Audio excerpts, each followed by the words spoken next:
Welcome to Burlap Teachers. Enjoy the video. You start by preparing the scene and assets. Make a quick backup of the animation folder so you can revert. Then open the character in the animation editor and confirm the rig includes waist, shoulder, and arm bones. Those control pose fidelity. Once confirmed, create a new clip named Hands on Hips V1 at 30 FPS because consistent frame rate avoids jitter. Start with the neutral pose at frame 0, and you're ready to key the first shoulder and hip rotations. Now you build the middle of the animation by setting clear keyframes and refining motion. At frame 6, key the shoulder rotation and a slight elbow bend.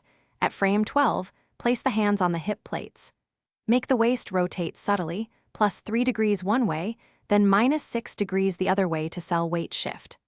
Once done, smooth transitions with ease-in and ease-out tangents so motion feels natural. Scrub repeatedly and adjust timing until it reads well at gameplay speed. Finish by exporting the clip and wiring it into the animator or motion state machine. Set a short 0. 12's transition to blend from idle to hands-on hips.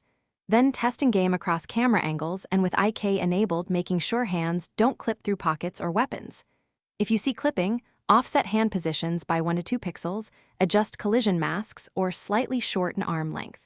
If timing is off, change the clip playback speed. Once stable, lock the clip and commit the asset. Thanks for watching. Consider subscribing if this video helped you.